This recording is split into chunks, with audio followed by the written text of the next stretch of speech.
이런 날이 금방 올 줄 알았습니다. 왜냐하면 제가 윤석열이 바이든 앞에 폴더 인사할 때부터 이야기를 했어요. 저건 외교가 아니다. 한국이 옛날에 기부미 초콜릿 밀가루 얻어먹던 한국이 아닌데 바이든이 원하지도 않았는데 제발 쪼르르 가가지고 형님! 형님의 말씀에 무조건 따르겠습니다 한 이 사건이 어떤 참사가 일어나는지를 보여줄 거다. 외교는 밀당이다 기본이. 외교의 가장 기본은 국익이다. 근데 쉽게 표현하면 한국은 윤석열 때문에 미국의 잡은 물고기가 돼버린 거예요. 미국한테 잘 보이려고 간쓸게 다 빼주고 돈 잃고 몸 잃고 다 했어. 그게 한국이 돼버렸어요. 단 몇 개월 만에. 거기에 참사가 일어나고 있다. 이 얘기하는 건데 첫 번째 이야기가 뭐냐면 윤석열이 외교를 더럽게 못한 것 중에 하나가 중국을 의식해서 펠로시를 안 만났다 이야기가 계속 있었잖아요. 지금도 그건 진실을 몰라요. 펠로시가 윤석열을 안 만나준 건지 그러니까 워낙 뻘짓을 하니까 안 만나준 건지 아니면은 윤석열이 중국 눈치 보다가 pelosi를 안 만나고 전화로 이야기한 건지는 몰라. 근데 블룸버그에 의하면 윤석열이 펠로시를 패싱하자 미국은 한국 기업을 패싱했다. 결론은 전기차가 망했다. 이런 이야기가 나오고 있어. 블룸버그는 다 믿지는 않습니다. 블룸버그의 그 논조가 조금 음모론 있기는 해. 근데 저 미국의 인플레이션 대응 관련된 전략에 대해서는 2021년 중반 때부터 이미 논의가 시작됐습니다. 그러니까 2020년, 2021년 지나면서 코로나 대응을 위해서 워낙 많은 현금들이 시장에 쏟아져 나왔기 때문에 분명히 이제 어느 때가 되면 인플레이션 관련된 어떤 대응을 해야 된다라는 이야기가 됐었고 그게 이제 미국의 그 장기 전략 있잖아요. 그러니까 그 다시 제조업을 미국으로 다시 불러들이고 중국을 견제하고 기술 관련해서 중국을 계속 견제해야 된다는 이런 여러 가지 전략들하고 이게 다 섞이면서 결과적으로는 이게 이번에 이제 IRA라는 이 법안으로 이렇게 결론이 난 거예요. 그러니까 이 바이든 입장에서는 그 대통령으로 당선되는 순간부터 준비했던 법안이기 때문에 그러니까 이미 2년 전부터 그 일본에서는 로비를 계속 하고 있었다잖아요. 그러니까 정리 한번 해보시자고. 표가 있으니까. 인플레이션 감축법이 주요의 내용이 뭐냐면은 최대 7,500달러 보조금을 지급을 해요. 우리 돈으로 1,000만 원 정도 됩니다. 그러니까 미국에서 생산되는 전기차에만 해당돼. 네. 대상은 55,000달러 이하의 전기 승용차하고 8만 달러 이하의 전기 SUV나 픽업 트럭이에요. 시행은 내년부터. 그 다음 거 한번 보여주세요. 이게 이제 인플레이션 법인데 미국 인플레이션법 감축법 기준으로 봤을 때 전기차 보조금 지원 비지원 기업을 보면 아우디, BMW, 크라이슬러, 포드, 지프, 링컨, 루시드, 리비안, 닛산, 볼보, 메르세데스 벤츠. 굳이 말하자면은 미국 차나 일본 차나 독일 차는 혜택을 받는데 지원 혜택이 없는 기업이 현대차하고 기아차예요. 그 폭스바겐, 포르쉐 등인데 가장 피해를 많이 보는 이유가 미국 현지의 자동차 판매 점유율을 한번 볼게요. 테슬라가 거의 지금 잡고 있고요. 네. 전기차가. 그 다음이 바로 아주 미미하긴 하지만 2등이에요. 현대차예요. 근데 이렇게 받고 있는 거고. 이거 다음 표는 나중에. 이런 상황이란 말이에요. 그러니까 기후변화 대응이나 법인세 최저한세, 그다음에 인상 등을 담은 패키지로 조 바이든이 역점 정책, 아까 야수님 말씀하신 거잖아요. 이 상황에 현대차가 쏙 빠진 거지. 근데 현대차가 이번에 바이든 왔을 때 미국에 막 대량 투자하겠다 뭐 이런 거 있었잖아. 네. 그러면 혜택을 줘야 되잖아. 근데 그게 혜택이 없는 상태에서 미국에서 보조금이 안 나오면 여러분들 혹시 기억하실지 모르겠는데 이마트 가면요. 옛날에 몇 년 전에 전기 자동차를 판 적이 있어. 이마트 안에. 예, 맞아요. 그게 보조금 때문에 팔리는 거거든요. 이 매년 나오는 일반 휘발유 자동차나 이런 자동차를 타지 말라는 의미에서 보조금을 엄청 주면 매연이 안 나오는 거거든요. 그러면서 그게 발전하는 거예요. 지금 현대자동차는 혜택을 못 받게 되어 있는 거죠. 근데 바이든하고 정의선하고 만났던 기억나요? 바이든이 그 등치 막 떡대 좋은 정의선의 이렇게 어깨 등짝을 만졌던 그 기억? 우리는 당신을 실망시키지 않을 것입니다라고까지 말을 했었죠. 그때 당시에 13조 원을 현대가 투자하기로 발표를 하면서 바이든이 매우 만족해 갔단 말이에요. 그러니까 그 13조 원 투자한다는 게 미국의 이제 자동차 공장을 새로 만든다는 그 약속이었잖아요. 그렇죠. 근데 그게 이제 빨리 이 공장 그 건설을 서둘러도 2025년이라고 해요. 그러니까 지금 당장 2023년부터 23, 4, 5 이렇게 3년 동안은 다른 회사들보다 전기차를 1,000만 원 정도 비싸게 팔거나 안 그러면 1,000만 원 손해 보고 팔아야 되는 거예요. 그러니까 그걸 누가 보상을 해줄 거냐? 그러니까 이 전기 자동차는 바퀴 달린 아이폰이라고 그러잖아요. 말 그대로 이거 내부가 다 전기 제품이기 때문에 주요 완성차 업체들이 다 죽을 쓰고 있어요. 일본 전기차 아시는 분이 있으세요 혹시? 토요다. 그러니까 뭐 하이브리드. 일본 전기차 하면 머릿속에 떠오르는 거 하나도 없을 겁니다. 없어요. 폭스바겐 전기차 이제사 시동이에요. 포르쉐 타이칸 만들었지만 300km가 안 나와요. 근데 거기에 반해서 EV6나 지금 아이오닉 같은 경우는 테슬라하고 성능이 거의 비슷할 정도의 수준이고 영국 최고 전문지에서 전기 자동차도 가장 각광을 받는 거는 현대 기아라고 손꼽은 적이 있어요. 근데 이거를 한 번에 털어먹어 버린 거예요. 근데 현대 기아 걱정하실 때가 아닙니다. 현대 기아는요 미국에다 공장 만들면 되고요 또 유럽에다 공장 만들면 돼요. 그러면 부속품은 어떻게 할 건데요? 그러면 관련 하청업체들 어떻게 됩니까? 당신들 일자리가 없어지고 당신 자식들 일자리가 없어지는데 이걸 다 한 번에 털어먹어 버려요. 배터리 산업은 어떡할 건데요? 우리나라 미래 먹거리 최고로 각광받던 게 배터리 산업이죠. LG가 왜 물적 분할하려고 했습니까? 배터리 때문이에요. 근데 이거 통으로 그냥 들어 먹어버린 거예요. 전기차 제가 테슬라를 몰고 있는데 제가 테슬라를 선택한 이유요 딱 하나예요. 가격이에요. 가격. 당시에 EV6 아직 나오기 전이었고 아이오닉 5 있었는데 1,000만 원 보조금 받고 나면 EV6나 테슬라나 가격 차이가 안 나니까 그럼 테슬라 이렇게 사는 거예요. 근데 이제 가격 차이가 1,000만 원이 나버려요. 어떡할 거예요 이제는. 1,000만 원이 누구 집 애기 이름도 아니고 1,000만 원 차이 나는데 미국 소비자들이 나는 죽어도 EV6 살 거야 하고 사겠습니까? 그러면 완성차 업체는 그러면 미국에 2025년 미국에 만들자 하고 나가면 되고 하는데 일반 그 밑에 있는 하청업체, 부속품 업체들 일반 노동자들이 다 죽어나는 거예요. 그러니까 지금 EU도 그렇고 미국도 그렇고 2025년 이후에 2025년, 6년, 7년, 8년 이렇게 계속 연달아서 여러 국가들이 그러니까 앞으로 우리나라는 탄소가 배출되는 자동차는 만들지도 사지도 않는다, 수입도 안 한다라는 이런 그 정책을 준비해 놓고 있단 말이에요. 거기에 맞춰서 현대기아차가 그러니까 대부분의 자동차 생산 플랫폼들을 전기차에 맞춰서 조금씩 이렇게 옮겨가고 있거든요. 근데 만약에 이런 그 미국의 이 인플레이션 감축 법안 때문에 이런 타격이 오게 되면 결국에는 생산 기지 자체를 옮겨야 되는 이 고민을 할 수밖에 없게 됩니다. 그렇게 되면 단순히 현대기아차는 먹고 살아요. 그렇게 돈 많은 회사가 지금 우리나라에 있는 땅 장사만 해도 100년은 먹고 살 거예요. 근데 문제는 거기에서 일하던 사람들은 그 일하던 사람들이 월급을 받아서 소비하던 그 소비 시장은 다 어디로 가냐고요. 그러니까 이거는 단순히 대기업 하나 먹여 살리자 이런 문제가 아니란 말이에요. 딱 특히나 이제 이게 이 현대기아차뿐만 아니라 배터리 회사들 그리고 삼성전자까지 다 포함되는 이야기예요. 앞으로 삼성전자도 아리백 통해서 친환경 전기로 그러니까 재생 전기로 이 제품을 만들어야 되는데 그게 안 되면은 유럽에 넘어갈 때 탄소 국경세 때문에 가격이 30% 올라간단 말이에요. 그러면은 똑같은 제품이면 그 똑같은 가격이면 그 대만 걸 사지. 왜 비싼 대한민국 걸 사주겠냐고. 그렇지. 그러니까 이게 완전 진짜 총체적으로 엉망인 거예요.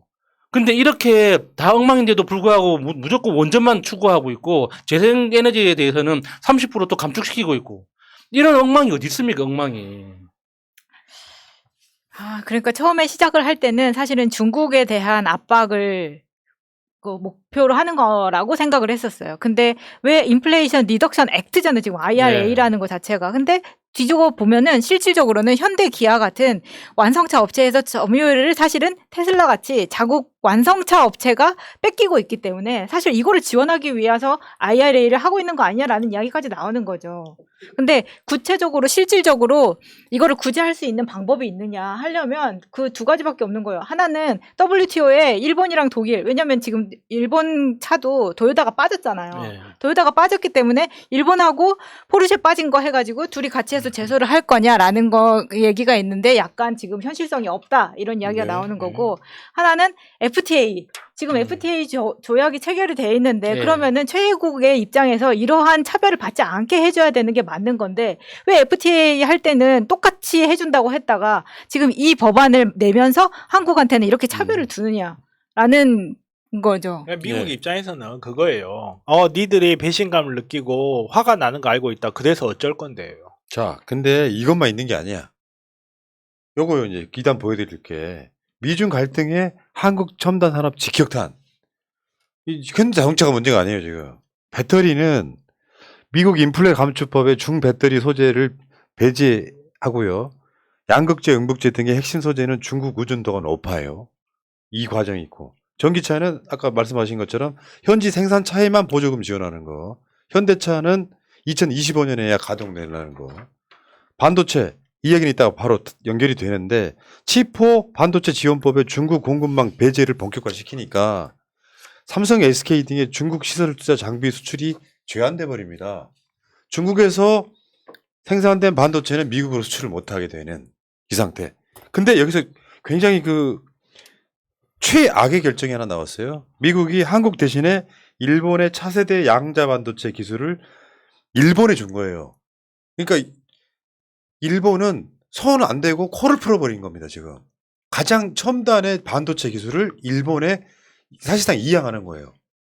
그러니까 윤석열이 가갖고, 무슨 개도 아니고, 그 바이든 앞에서 헤헤거리면서, 형님, 제가 알아서 하겠습니다 했는데, 결국엔 배신당한 겁니다, 이거. 그 핵심을 제가 말씀드리면, 미국이 한국 대신 일본의 차세대 양자 반도체 기술을 허락을 결정을 했고요. 일단.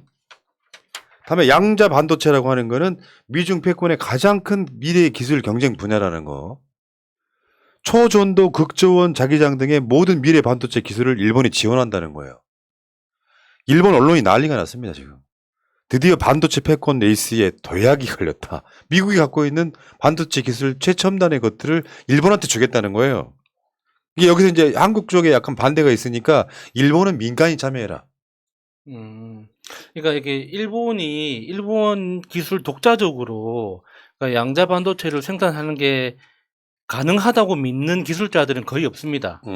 그러니까 일본은 워낙 그 기술의 진보 속도가 느리고, 그러니까 장인 정신이라고 포장돼 있지만 기술 혁신 속도가 굉장히 느리거든요. 그걸 현장에서 받아들이는 문화도 안 만들어져 있다 보니까, 그러니까 올해 2022년에 뭐 지금 일본 그 관공서에서 플로피 디스크 없앤다는 운동이 지금 시작되고 있거든요. 그 정도 그 문화를 가지고 있다는 거를 그러니까 미국도 아니까 밑에 이제 단서 조항에 보면 기술 협력 대상으로 그 한국하고 대만이 들어오도록 이렇게 출구는 열어놨어요. 근데 이제 이건 이제 정치적으로 기분 나쁜 거죠. 그러니까 그러니까 미국이 이야기하는 건 일본은 그러니까 그 중간재 산업들이 굉장히 잘 발달되어 있기 때문에 우리가 요구하는 설계들을 넘기면은 잘 조합을 해야 될 거다라고 이제 이야기를 하는 거예요. 근데 그 이야기는 한국에 해도 되고 대만에다 해도 되거든요. 어디를 해도 다 마찬가지인 거예요. 근데 지금 정치적으로 봤을 때 누가 가장 아쉬운가?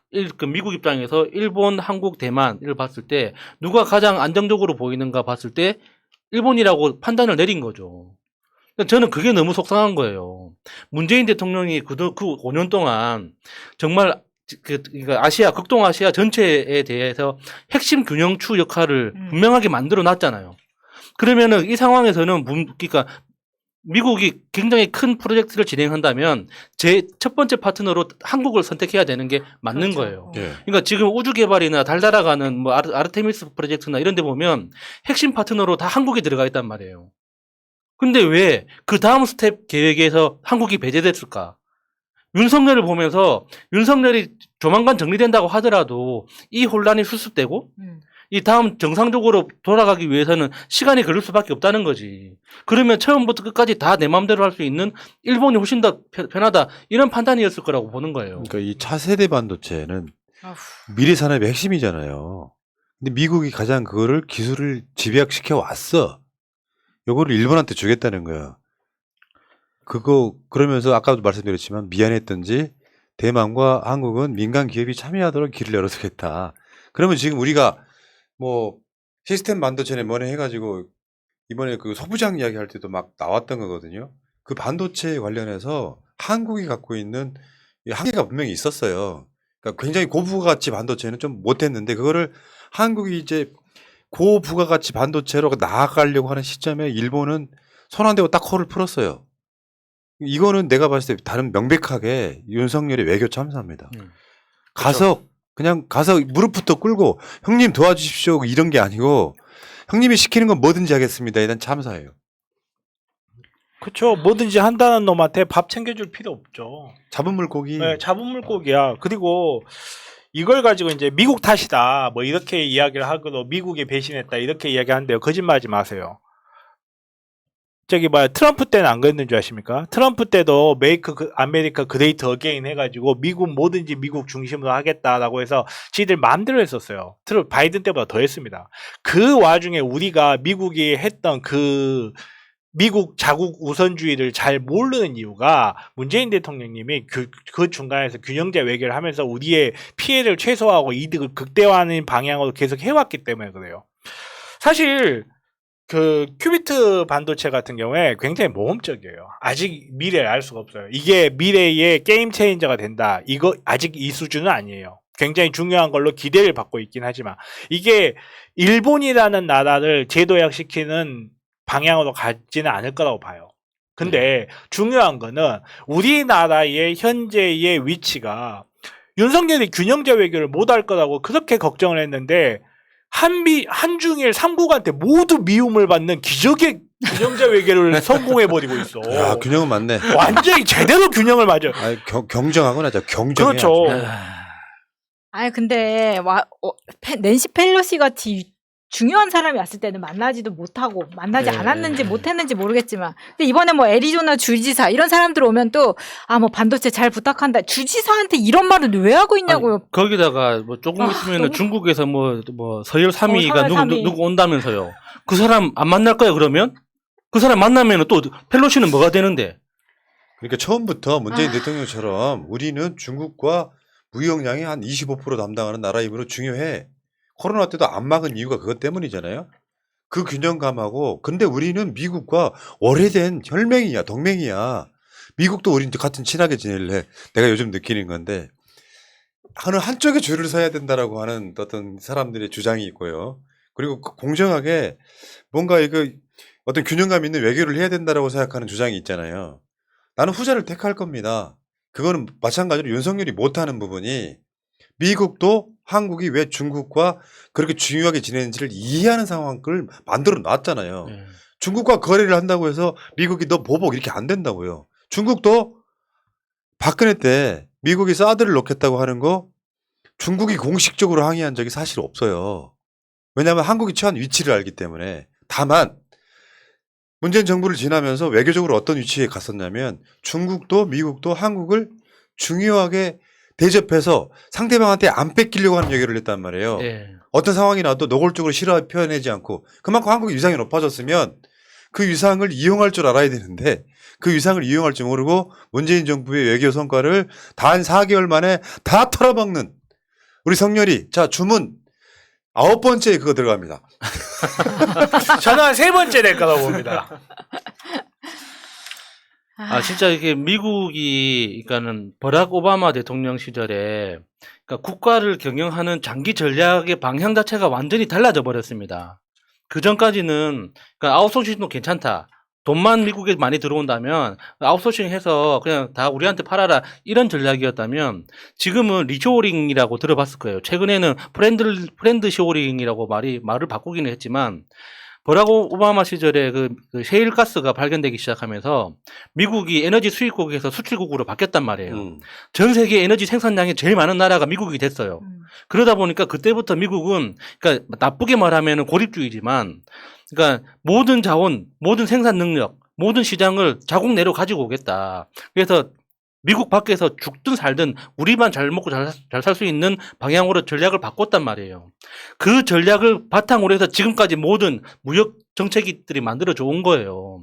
그러니까 이번에 현대차 관련해서 굉장히 안타까운 상황이 벌어진 것도 미국 입장에서는 현대차가 죽고 사는 게 문제가 아니에요.